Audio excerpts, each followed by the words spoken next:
Hi everyone and welcome back to SunBurst Tarot, where today we're going to be doing a quick video on Chantal Marie Sereau's birth chart.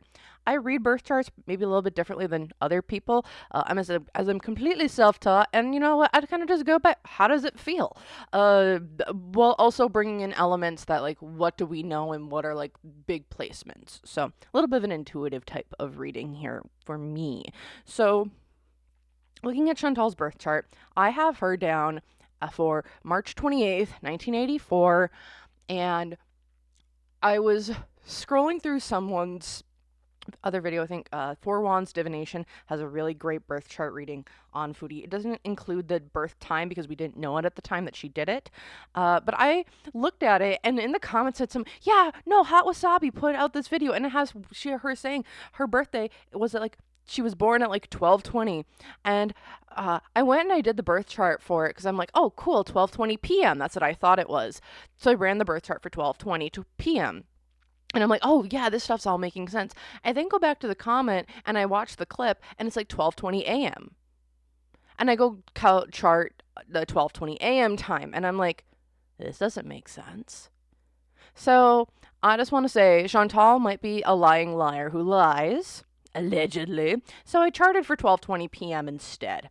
And when I did this, let me tell you, just astrologically and where things are placed and timelines and house placements, it blows my mind with the amount of stuff that just makes sense with just how Chantal runs or kind of operates. So the first thing I really want to take a look at is actually just her ascendant sign, which is Leo. So her ascendant, so she is a Leo rising, according from my notes. So a Leo rising, so she has a sun in Aries. She has her moon in Aquarius, and she is a Leo rising. This makes so much sense when I'm looking, and I'm going to kind of go through and explain it. So first things first, just with the Leo rising in the first house. These individuals are typically they love admiration, applause. I don't know a Leo rising who doesn't want to be the center of attention, and they just want respect, admiration from their people and peers around them. However, like the flip side of this, if they don't get that praise and applause, they can sometimes get really bitter. Also, they're kind of prone to jealousy, because if other people are doing better than them, then they're going to be bitter or want what others have. And then the planet that like rules Leo is the sun, which is in Chantal, which is in Aries, which is kind of interesting because Aries is like typically the first house, is like the ruler of the first house typically, but also this is where the sun is. So it's kind of like it plays off for me intuitively. It's like, so her Leo rising and like her Aries nature are kind of connected. They're also both fire signs. But looking at where, again, with the sun and the ascendant, with the sun in Aries, these people are also extremely impulsive. So we all know our girl, she's pretty dang impulsive. And then also with the sun being in the 9th house, which is her Aries, these people are interested typically in like beliefs, educations, other countries. They like to teach, they like to travel a lot, and the such. So her going out and traveling and seeing the world, her living in the Middle East, does not shock me. Having this happen later in life as well doesn't shock me either. As yeah, we can see my cursor. As I like to put like this quadrant, this upper right hand quadrant, as for me, always been associated with like your middle to ages type of thing. So, I've this is just me. This might not be taught by every group and or people, but I've always seen this as like from the ages of 28 to 42, I believe. Let me grab my notes here because I have an entire thing of notes for this. And you know what? This isn't going to be a perfect video. There's going to be some blah, blah, blah, blah, blah. So if you want something that's super polished and refined, you're not at the right place. But yeah, from 29 to 42. So in this upper quadrant, we've been seeing how Chantal has been kind of in this age range. So we have her Mercury yet that I think she's starting to go through now. So this is like a Mercury not a yeah, no, it was for me. This would be like a Mercury return and like this age range, because she's like nearing the end. She's like what, going to be 41 now. So we're kind of coming up here into like how is she communicating and speaking. It feels like here in the future there'll be a major focus here within this next year. But really, what she's kind of going through right now is like her solar, I like to say it as like a solar age return, where like how is she speaking out, because her sun, because Aries as well, with her Aries splits between the ninth and the 10th house. And so people with an Aries in the 10th house as well as a little bit in the ninth house, they're typically very determined people, as the 10th house is like known for like their Capricornian energies, which is like, I want to be in business and make all the money. I mean, this is her drive to be a big YouTuber, a big person, to do big things, communicate out. Also, having her Mercury in the 10th house too makes her like, I want to communicate and have that be part of my job with communication as well. Uh, so, yeah, again, also, and then kind of going uh, into the sun with the ninth house, which is like that more. So then going into the sun with the ninth house, that's really a like that Sagittarian energy, which is all about a higher power, wanting to go, learn, travel, explore. A lot of people with a lot of strong like ninth house placements, you're gonna see them going around the world, jet setting, which we have seen Chantal do. She likes to travel. She likes to go out and do things. That's and that's not a bad thing. It's just Chantal is maybe not the best person. So, but yeah, looking at the ninth house, which is really about philosophy, abstract thinking, dreams, vision, religion, faith, long journeys, cross cultural relationships, laws, and ethics. So, I mean, also, as we're kind of seeing that there too in the ninth house, her Venus as well is located there, right alongside the Black Moon Lilith. It's not a you could it's a loose conjunction, but seeing this here also, that's a Pisces in the ninth house. Yeah, Pisces in the ninth house. It is giving me the sense too. It's like her being like attracted to people who are outside of her normal culture. Really typical for people with Venus in the ninth house. Having it also be with Pisces though, that Piscean energy makes you be like a dreamer. It can make you like see things like it gives you like a whimsy type of energy as well, where her relationships, like she always seemed like it could be leading towards a more,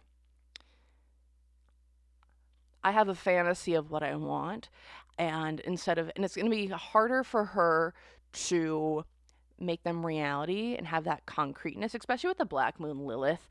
Not it's a kind of conjunct, but it's really loose uh, conjunction there with the Black Moon Lilith, which is all about. Let me look. I gotta grab my notes.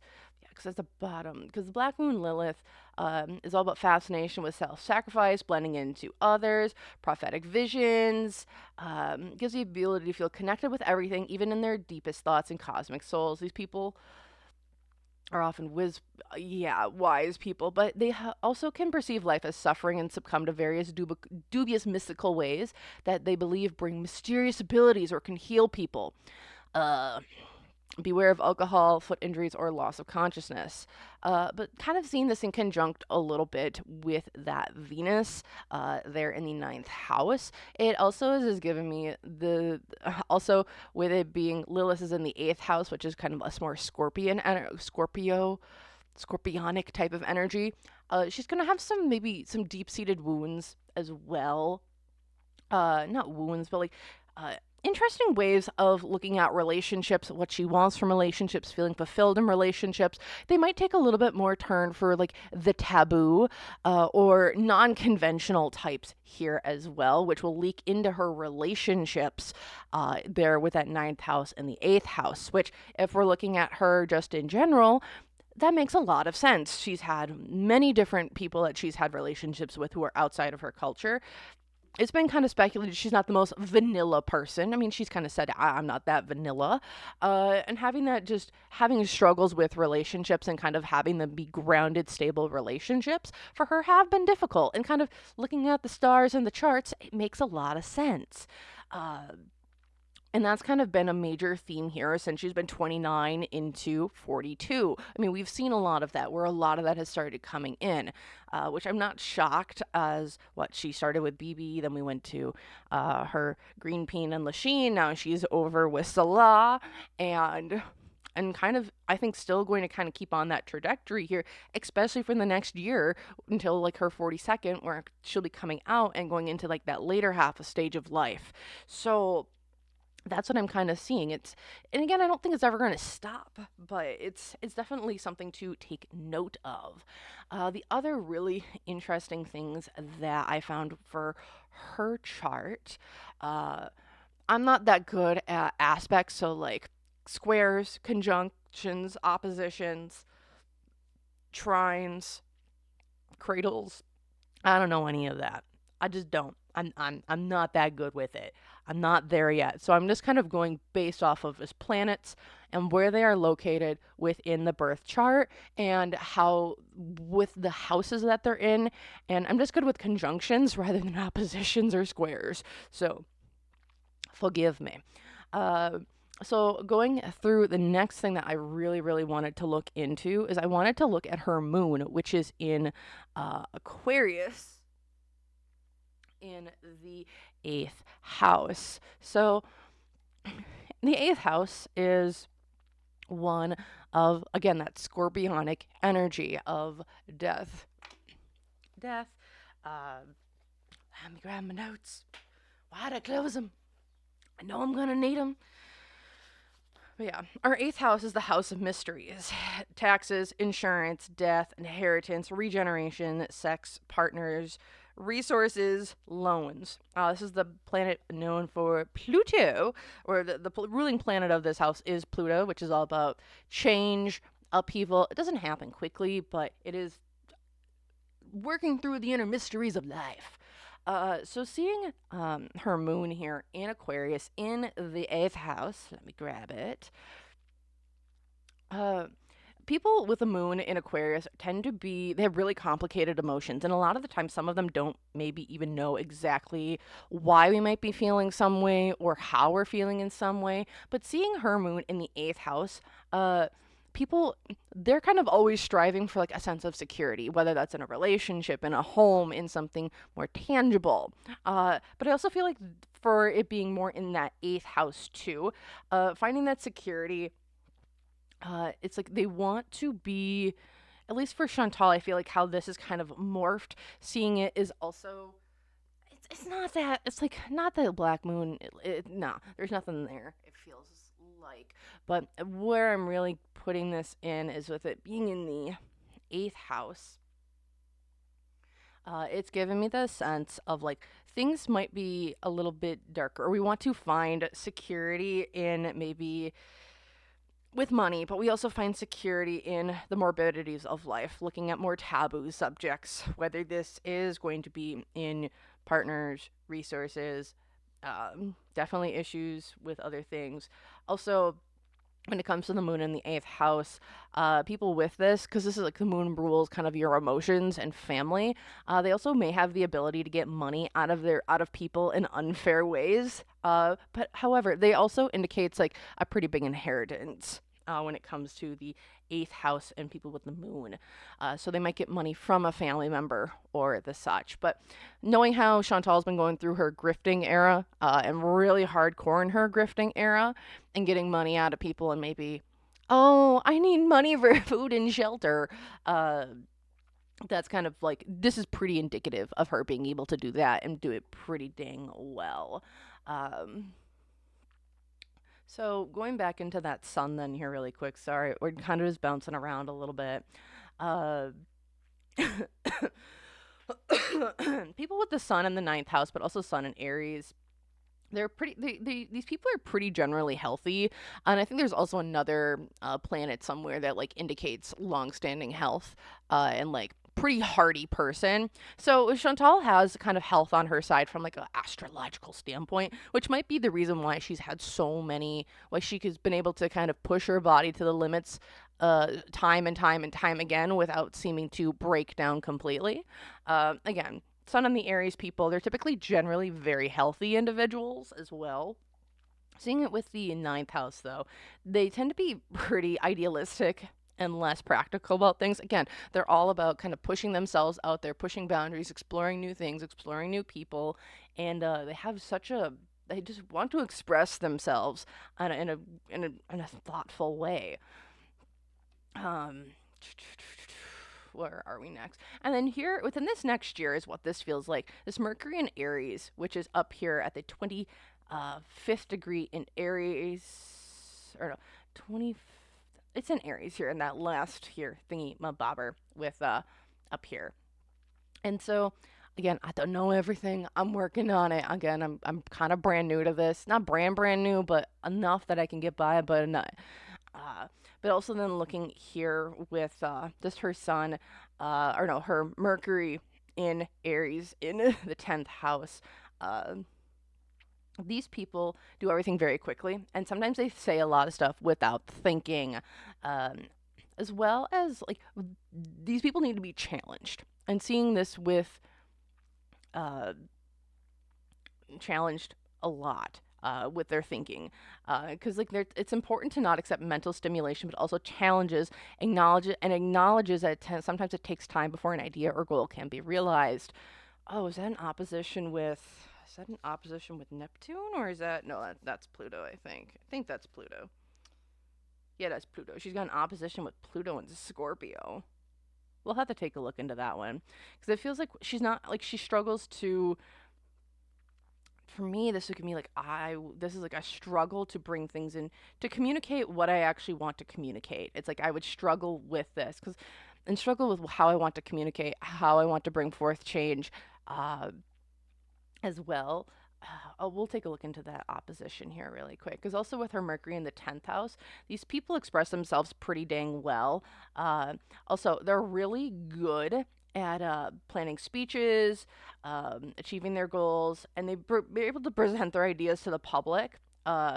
And they're great with political strategy or strategy in this case maybe for Chantal's channel in developing storylines, how to spell things out and the such. She's just really good at kind of selling people the story. She was selling it pretty well for years. All right, I'm gonna go find that. We're just gonna jump down to her Pluto here really quick. So her Pluto's in Scorpio, which is kind of like a generational type of vibe. But people born with their Pluto and Scorpio they're prolific and they're universal and capable. They also radiate occult powers. AKA, we want to go into the darker shit. That's okay. Their sexuality is also transforming to them, but at the same time, they can feel restricted by it. So, again, communicating her wants and needs with maybe on a sexual type of nature can be difficult for her, especially with that opposition to Mercury. Having her Pluto in the fourth house, those creates a lot of tension at home because they tend to be domineering towards their friends and relatives in a home environment. Also, they might have a power struggle within their family dynamics as well. So, again, seeing that opposition, again, I think just Chantal has struggled with voicing her opinions and voicing what she needs sexually from relationships, but also what she does, what voicing what she needs from a expressing herself and her unconventionalities to not just her family but to the world wide and trying to bring it into online, especially with it being more in that 10th house too. It's like she's kind of wrapped up a lot of stuff within her career, especially here in this later half of her life or her mid later half. Uh, okay. And those are kind of the major things I wanted to talk about in this chart. Uh, and those are the things I found super interesting, I should say. I mean, her Jupiter in the sixth house, which is down here, which is really interesting. So she should be a really really successful person. However, and she should be able to expand and do things like it's in her chart that she would do this really really well. However, it seems like her Jupiter has been kind of her Saturn, as well as her Jupiter, which is where is your Jupiter, ma'am? It's down here. It's just there's been a lot of stuff that has kind of caused where she should have a lot of support and stuff, but it's been damaged early and we never worked on wounds. Especially it feels like dealing with family that we never worked with or helped try to figure things out. So like her Jupiter doesn't seem to help her with her chart in a significant way because it is, in my opinion, damaged, but not in a bad way. It's just we need to work on ourselves to be able to embody that energy. So it's like how I would say is if I want to plug in the power of Jupiter, but the plug doesn't work, like the outlet doesn't work, you need to replace the outlet or you need to fix the outlet. If the outlet hasn't been fixed, the energy can't come in. And I think that's kind of the issue when it comes to Jupiter in Chantal's chart, which is all about expansion, growth, and the such, success, money, and the things. So that's what I'm kind of seeing there. All right, so the next thing I really, really, really thought was interesting is just some transits. And again, if anyone wants to check this out for themselves, look over things more in depth, I do have the links to both of these charts down below. So if you want to go and read through everything yourself, you can. This is just what I did. So looking at Chantal's chart, so currently her sun is transiting her 8th house, which again, it's all about that sexuality, and all that good stuff. So that's going to be leaving here. It's in her 8th house. So I think it should be going into her 9th soon. Let me grab up her thing here. Okay, I just grabbed up her transit chart. So things have changed a little bit since the last time I looked at her transits, but her transits as of the day that I am recording. And I know this looks, oh my gosh, complicated. What the heck is on the screen? But I completely understand. Yes. So if you would like, there's also on this website a really good thing where if you just scroll on down, everything will go into here and like talk to you and walk you through things. They also have interpretations on this site too. So if you want to just go read those interpretations, go for it. Awesome. It's great. I will not go into all the aspects. I'm sorry. I just don't have the time nor the understanding of that yet. Again, I'm newer into this, so we are just working on things as we can. Again, if you want a more in-depth look at birth charts with someone who's been doing it a lot longer than I have, I highly check out Four Wands Divination. I will also have her channel linked below in the pinned comment and in the pinned comment and in the description of this video. So, looking at just Chantal's birth chart and this transit that she's kind of going through here today, I have her in Kuwait City as of the time and date today. So currently her sun is transiting the 9th house. So this is all about traveling again. She has a lot going in her 9th house right now. So there's a lot of energy of like wanting to get up, go, move somewhere different, to travel. Like, and it's in her chart really heavily. So again, she also might be feeling like I should go to church or look at more people. At the same time, there's some things here where she wants to talk about like religion or topics or other things that she's kind of been doing. Again, I get more occult vibes from her. And she wants to talk about this, but she's like afraid to discuss these topics. Because she's like, she needs to be sincere. She needs to be forthright and kind of talking about things in a more not so blasé-faire manner. And I think that's difficult for her to talk about because, like, I need to actually talk about you to something, not just shoot the shit about something. All right, and that's kind of with her transit with the sun in the 9th house and what wants to be exposed and put out there. Looking here then with the moon in the 10th house, oh gosh, where are you? Where's moon? Where's the moon? Way over here. So the moon is in her 10th house as of right now, going to be moving in to yeah. So in the moon in the into the 10th house. So this is where a lot of emotions going to be coming up with friends and family. She's going to want to spend times with friends and acquaintances. So her beezers. Also, there's just going to be like there's an emotional charge for her potentially wanting to go out and do more things, helping others, thinking more progressively. Uh, and but here's the other thing. People also with her, she's like, however, you may be hypersensitive and get insulted if people say something that feels inappropriate. You will get easily offended when people criticize you. You will also be more responsive than usual to the moods of other people. So if people are mad, you're going to be mad. If people are ragey, you're going to be ragey. If people are calm, you're going to be calm. Very much in tune with other people's emotions around her at this time. Looking at her Mercury, which is also in this cluster of the ninth house up here. She's got a lot of stuff going through the ninth house. Like she's kind of going through a time where, hey, there's a new story to tell. Again, movement, going somewhere else, wanting to travel. Again, I would not doubt within the next few weeks if she's going to be leaving, just because it's like the stars are telling her, you just got to go, travel, go out, go somewhere else. It's like there's like an innate calling in her, calling out, being like, we should go out and do things. It's also, I get here, it's like also that she might get a really great idea that will bring her success, and it's like, just follow that idea. Then we get into her transit for the Venus, which is all about your love, your relationships, and other things. Again, she's in the ninth house.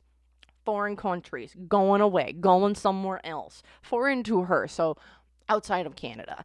This could be anywhere. She might be going back to Thailand. She might be going to somewhere else. I don't know. Where is she going to go on the world map? Throw a dart and see where you go. Again, because it's also like you want to maybe be more interested in other cultures. Also, here's a really cool, you may fall in love with a foreigner. And you might meet a teacher, philosopher, or someone else who's like all about adventure and trying new things. However, people want to try new things. And then, however, we also have a transit, and she's also transiting. Her Mars over here is in Cancer, and it's transiting that 12th house of hers. And so, subconsciously, a lot of her motivations and psychological causes of your actions will resurface. So, seeing that with the Piscean energy, things that have been hidden, and since it's kind of going through this last stages, especially in her Cancer, it's like a lot of the issues that have been about coming up with moms or dads or the family members are kind of going to be like resurfacing. Issues with family units as well might be resurfacing. True intentions that we might have been hiding. Lots of conflict there as well. It's like, but she can use this energy to, I don't know, work on those relationships. All right, the next thing we have is a transit in Jupiter, which is in the 11th house up here, which is in Gemini. So if she wants to use the house of Jupiter, which I've already said, I don't know if again, it's like her outlet is broken for Jupiter. It's like she can't, like the outlet doesn't work to get that energy in. Because it's like, again, if like she would use that energy and fix the outlet, like she could have, if she would approach life with like generosity, giving back, giving equal give and take, and equal give and back and forth, she could have like, she can be rewarded big time when it comes to giving in money, having resources to be able to go do things. However, if your outlet doesn't work, you're not going to be able to reap those rewards. Okay, and then we have her Saturn in the ninth house as well. She's got a lot of stuff in the ninth house right now. So with this transit and Saturn in the ninth house, there's gonna be a lot of questions for her, like, what am I doing? How am I doing things? And what do I believe and stand for? And we're coming to the end of this transit, it feels like, for her in the ninth house, or at least it's coming out of Pisces and going into Aries. So it's not almost done, but it's making its way out. But at the end of the transit, so I'd say here within the next, between here and like August,